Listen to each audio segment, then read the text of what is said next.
Shalom rekan-rekan yang terkasih di dalam Kristus Yesus.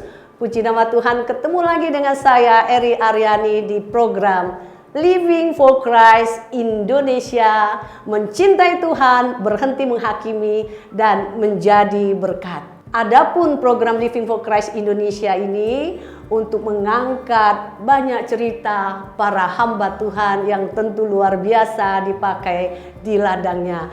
Dan hari ini Living for Christ Indonesia ada di sebuah provinsi daerah istimewa Yogyakarta, dan tepatnya ada di sebuah gereja Baptis Indonesia Bukit Anugrah Gunung Kidul, Yogyakarta. Dan hari ini seorang pendeta yang tentunya luar biasa akan berbagi cerita dengan kita, dan pendeta ini akan membawa kita kepada iman yang lebih kuat lagi untuk lebih semangat lagi melayani Tuhan, saudara. Bapak Pendeta Peter Suryadi, apa kabar Pak? Baik dan luar biasa. Puji Tuhan, sehat selalu Pak. Sehat selalu. Semangat melayani ya Pak ya. Okay. Wow, puji Tuhan Pak Pendeta Peter. Tadi saya masuk ke tempat Bapak, saya terkagum-kagum Pak. Ini tempatnya luar biasa sekali, dan saya lihat banyak ada chapel-chapel untuk orang boleh doa ya Pak ya. Boleh, iya. Dan ini mungkin seperti bukit doa ya Pak ya. Betul. Nah, dari tempat yang begitu indah, rapi, tertata, pasti punya sejarah yang panjang. Iya. Nah, sejarahnya ini tentunya menarik sekali untuk boleh kita ketahui. Bapak boleh berbagi cerita dengan kita, Pak. Ya, siap. Iya, puji nama Tuhan. Pak, dari awal pertama Bapak kok mau menerima panggilan Tuhan? Tentunya panggilan ini menarik sekali, membuat Bapak itu begitu bersemangat, dan tentunya Tuhan juga memberikan visi misi ya Pak Pendeta Peter ya. Kalau boleh ceritakan kepada kami Pak. Oke. Terima kasih. Ya. Terima kasih atas kesempatan yang diberikan kepada saya. Tentunya ini kesempatan yang terbaik bagi saya sebagai seorang hamba Tuhan yang melayani di sebuah pedesaan. Saya ingin bercerita dan bersaksi, dan harapan saya kiranya apa yang saya sampaikan itu menjadi berkat dan inspirasi, khususnya bagi hamba-hamba Tuhan yang melayani di sebuah pedesaan. Jadi kalau Ibu datang ke sini, teman-teman melihat bangunannya, wow luar biasa. Itu tentunya ada sejarahnya. Betul. Ya, ada sejarahnya. Keren banget Mungkin Pak, orang mengatakan tempatnya Pak Peter pelayanan luar biasa, bangunannya luar biasa. Padahal sejarahnya itu ada suka dukanya. Betul. Jadi ketika ini belum ada tempat ibadah, belum adanya gedung TK, belum adanya Bukit Doa Gunung Wening.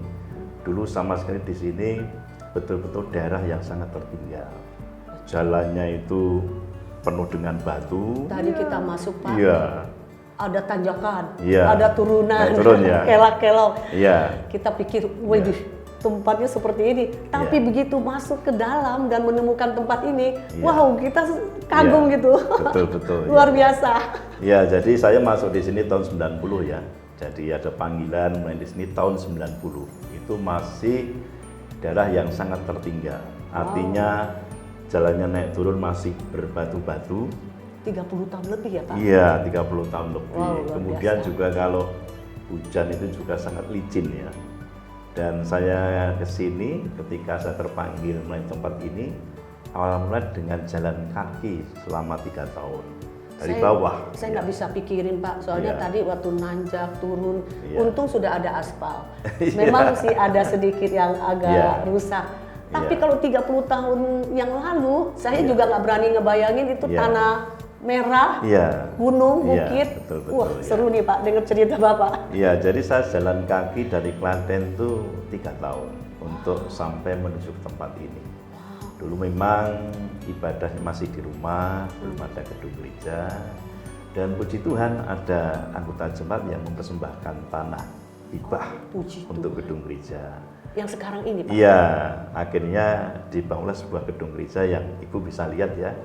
Dengan ya boleh dikatakan gedung gereja yang lumayan lah ya fasilitasnya ya, juga bentuknya juga aksesorisnya juga ya untuk ukuran di desa sudah luar biasa. Luar biasa Pak kami melihatnya. Nah kemudian juga di dalam pelayanan di tempat ini, sekalipun di sini gerejanya itu sangat ya nggak besar seperti di kota ya, secara finansial juga tidak menjanjikan, tetapi di sini punya variasi pelayanan yang luar biasa. Wow. Jadi pelayanan yang saya kerjakan di tempat ini ya, ada pelayanan sosial pendidikan taman kanak-kanak yang gedungnya ada di samping itu ya. Itu gratis Pak buat orang lingkungan di sini? Ya bukan gratis, murah. Pendidikan sangat murah. Jadi sudah meluluskan sekitar 170-an anak. Oh ya? Ya. Itu SD ya Pak ya? TK. TK. Dan sampai saat ini lulusannya tersebar di mana-mana. Ada yang jadi dosen, ada yang jadi ya usahawan, walaupun usahawan desa. Kemudian juga ada yang jadi guru di International School di Jakarta.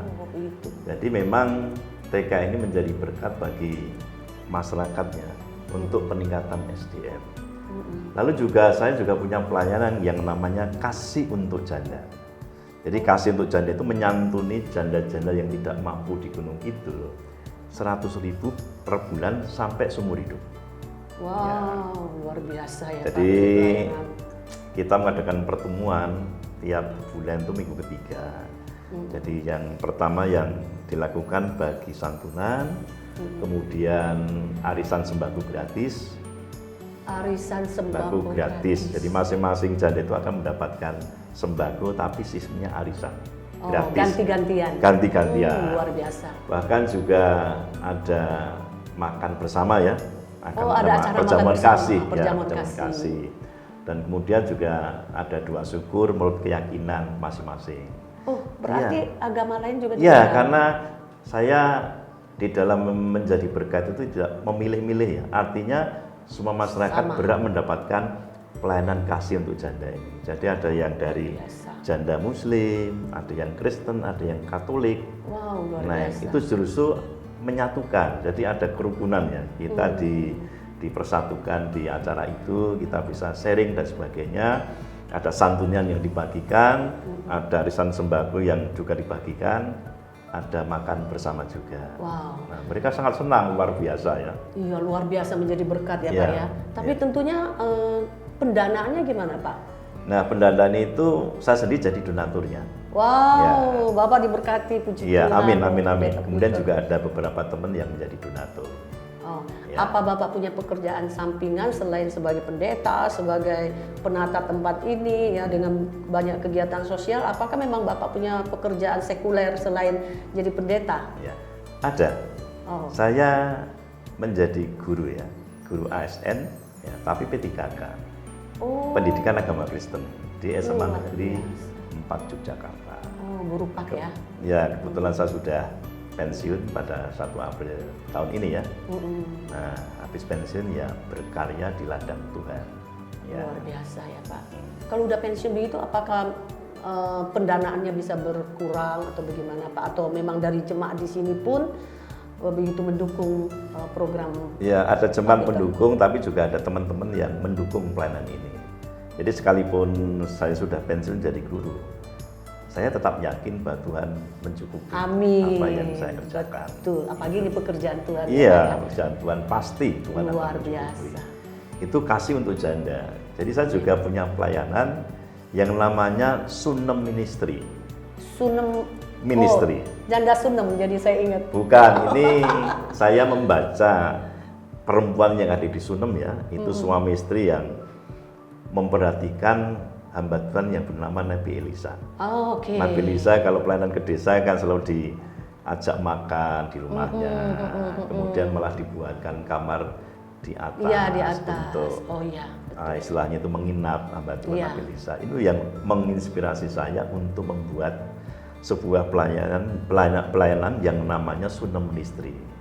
Jadi visinya untuk memberkati hamba-hamba Tuhan yang ada di pedesaan. Oh begitu ya. Ini sudah berjalan 5 tahun. Kalau kasih jandanya itu sudah 8 tahun. Berjalan. Wow, luar biasa ya Pak. Iya. Sampai sekarang masih malah meningkat kan masih. Terus kami lakukan.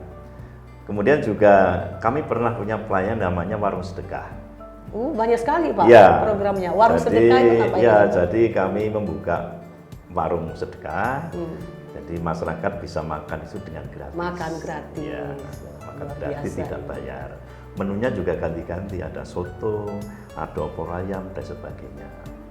Itu boleh buat semua agama yang datang. Boleh karena untuk umum. Untuk umum. Nah, kan untuk Wah, jadi berkat ya Pak ya. ya. Nah, kalau Gereja Baptis Indonesia sendiri gimana Pak situasi kondisi jemaatnya? Sudah berapa kakak Pak di daerah ini? Di sini ada sekitar 18 kakak. 18 ya, kakak. 18 kakak, ya. Wah, luar biasa. Ya. Banyak juga ya kalau Ya. di daerah seperti ini Ya. ada 18 kakak. Iya, iya. Gimana Pak pekerjaan daripada jemaat, apakah mampu untuk memenuhi kebutuhan gereja saat ini? Ya kalau kita lihat kondisi jemaat di sini memang latar belakang itu petani ya. Petani ya pekerjaan. Ya, petani. Dan yang jelas kalau mengandalkan jemaat, saya tidak mampu untuk melakukan berbagai pelayanan yang saya kerjakan saat ini. Ya.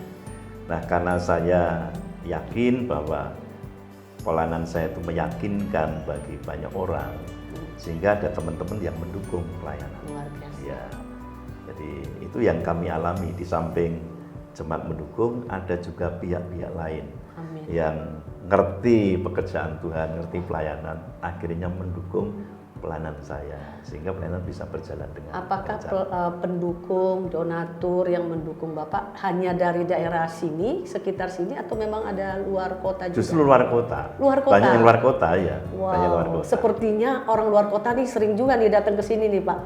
Oh, kelihatan lingkungannya begitu enak Ya, buat ya. Ada yang pernah ke sini, beristirahat, doa. tapi juga ada yang ingin ke sini. Ingin, Ya. belum sampai. Belum sampai, ya belum sampai. Ya, puji Tuhan. Ya. Tuhan pasti cukupkan segala Amin, keperluan pelayanan Pak Amin. Peter ini yang luar biasa menurut kekayaan dan kemuliaan Ya, Tuhan amin, ya. Tuhan amin. itu kaya Pak ya. Amin.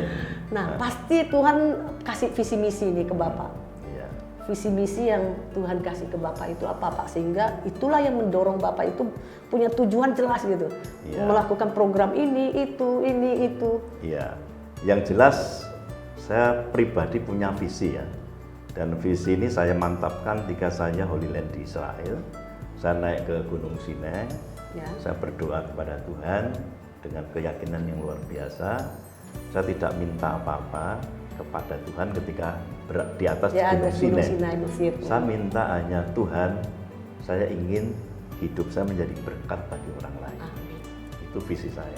Amin. Saya tidak minta mobil, tidak minta rumah mewah, hanya itu permintaan saya. Tuhan jadikan saya menjadi berkat bagi banyak Wow, orang. luar biasa. Dan doa itu betul-betul Tuhan kabulkan. Amin. Sehingga apa yang saya lakukan itu menjadi berkat bagi banyak orang. Amin. Termasuk adanya Bukit Doa Nugroho Wening ini, saya tidak pernah menyangka bisa membangun Bukit Doa. Haleluya. Memang secara logika nggak mungkin nggak ya, mungkin, sepertinya. nggak mungkin, betul nggak mungkin. Kalau bukan Tuhan. Ya, anak saya juga seperti itu secara logika nggak mungkin. Bapak putranya berapa? Anak saya 4, 4. 2 cowok, 2 cewek. Sudah besar semua? Sudah besar Atau semua. sudah mendukung pelayanan Bapak Iya, papinya iya, gitu? iya. Yang berkeluarga baru 1, yang ketiga belum. Oh, Iya.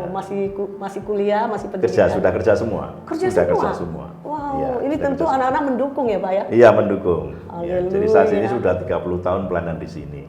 Artinya bahwa apa yang kami lakukan di sini walaupun secara finansial tidak menjanjikan ya, tetapi Tuhan itu memelihara luar biasa. Terwujud. Iya, anak-anak saya bisa kuliah, bisa bekerja, dan juga bisa membangun Bukit Doa yang Iya, luar biasa ini. Kagum kami lihat Iya, di dalam ada tempat indah seperti ini. iya, iya. Ngomong-ngomong Gunung Sinai, saya nggak nyampe ke Gunung Sinai Pak.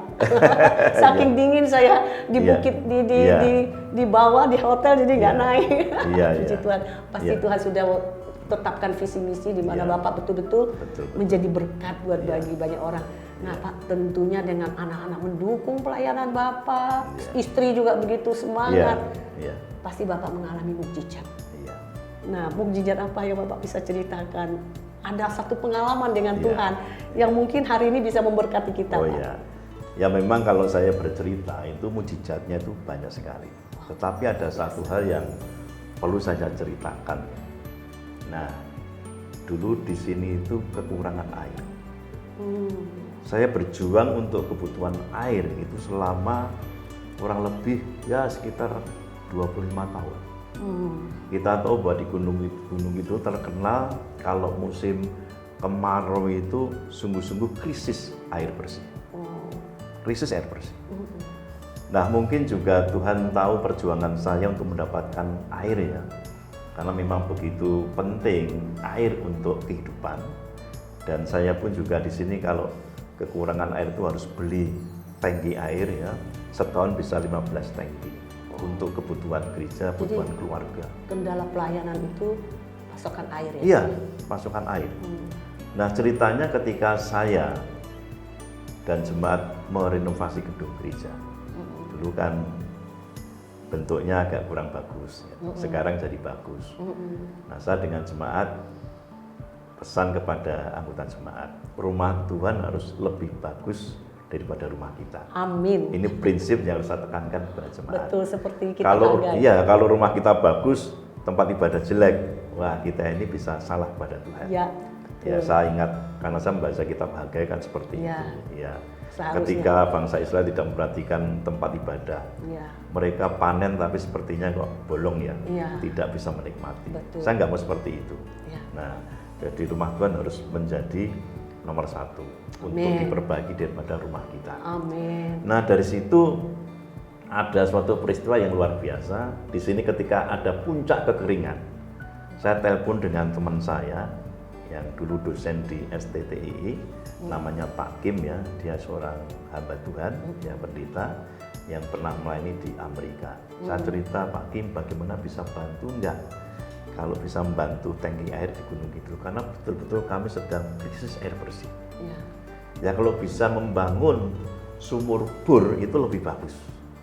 Dia menjawab, oh bisa ya Pak, bisa.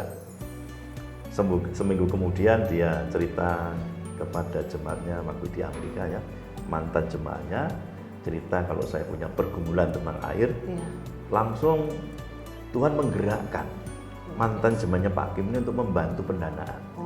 Jadi kami dikirimi uang 28 juta untuk membangun sumur bor. Nah waktu itu tanah ini belum jadi milik saya. Ketika saya ketemu orang yang punya tanah, Pak, kami minta izin tanah Bapak akan kami bangun sumur bor. Apakah diperbolehkan? Nah, yang punya tanah, Pak, daripada nanti harus pakai surat perjanjian dan sebagainya, nanti kalau dibeli orang juga repot. Beli saja tanah saya. Saya langsung kata, siap, oke, dengan iman yang luar biasa. Nah, dia menyampaikan harga tanah ini 30 juta, luasnya 250 meter persegi. Nah, silakan Bapak kasih DP 10 juta. Dalam hati saya, karena saya punya niat untuk membangun Bukit Doa, saya yakin saja saya bisa bayar. Puji Tuhan, walaupun saya membangun gedung gereja renovasi, tetapi dengan iman yang luar biasa, saya bisa membayar tanah ini. Akhirnya bisa membayar, kemudian tanahnya kami bor. Ternyata tukang bornya bilang, Pak, saya membangun sumur bor di sini, hati saya merasa damai. Dan ternyata di sini ada sesuatu yang luar biasa. Pada waktu airnya diangkat naik, tukang bornya yaitu bercerita sama saya, Pak, ini berkat bagi Bapak. Kenapa? Ini sumur bor ini nembus sungai di bawah tanah. Loh, padahal kan depannya kan jurang yang dalam, belakangnya juga jurang yang dalam. Bahkan tetangga saya kanan kiri ini tidak percaya kalau di sini ada sumber airnya. Karena di sini dulu kan batu-batu karang, jadi batunya keras-keras. Bahkan tanahnya juga sedikit untuk pertanian. Jadi kalau dijual pun juga mungkin banyak yang nggak tertarik. Yang tertarik hanya saya, karena saya ingin bangun Bukit Doa.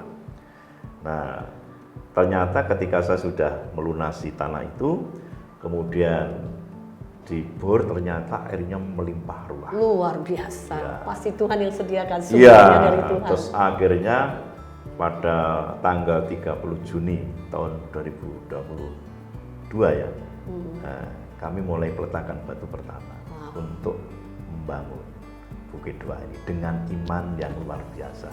Hanya modal 10 juta. Baru 2 tahun? Iya. Dengan modal 10 juta? Iya. Luar biasa ini. Saya pede banget, pede dalam arti imannya luar biasa. Tuhan buka jalan. Ya, ketika saya beriman sungguh-sungguh, ternyata akhirnya bukit doa bisa terbangun seperti ini. Gimana lingkungan di sini ini, apa ada kendala? Mereka sini mendukung. Mendukung semua. Iya, mendukung. Walaupun beda Ya, kepercayaan. mendukung. Luar Bahkan biasa. mereka pada terkagum-kagum. Karena apa? Tanahnya ini dulu kan tidak seperti ini. Dulu kan berbatu-batu, juga untuk pertanian juga tidak menghasilkan. Tetapi menjadi bangunan yang sangat indah dan luar biasa. Dan sumber air. Ya, sumber air yang berlimpah. Semua bisa minta Iya. pasokan airnya dari Iya, sini. Wow, iya, karena luar ketika biasa. titik air itu ditunjukkan sama tukang bornya, malam hari saya doakan di situ. Saya doakan, minta tolong sama Tuhan, biarlah titik air ini menjadi sumber yang melimpah. luar biasa. Kemudian habis jemaat gereja saya turun di lokasi itu, saya tanya, kita sepakat enggak di sini ada sumber air yang melimpah? Amin. Sepakat, Pak. Katakan dengan Karena iman. semangat saya mengambil carlang itu ya dari Sonokling ya. Ya. Saya tunjukkan di titiknya itu seperti kayak Nabi Musa itu ya.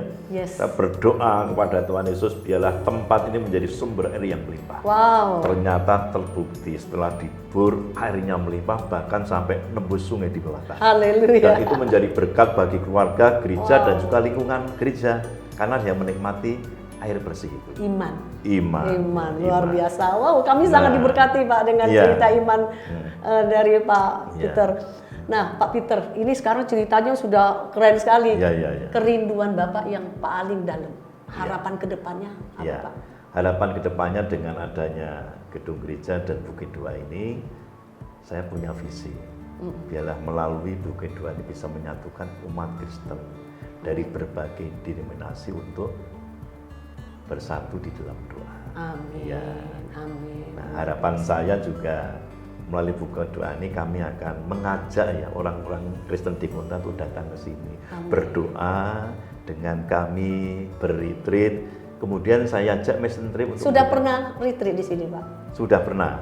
Mission trip juga? Ya ada, dari Bandung juga ada. Oh, Nanti luar kami ajak untuk memberkati gereja-gereja desa. Amin. Dan juga piknik, karena di sini kan banyak destinasi, tempat wisata kan banyak, Iya. Ada Gunung Api Purba, ada Belik dan sebagainya. Rencana ke depan apa Pak?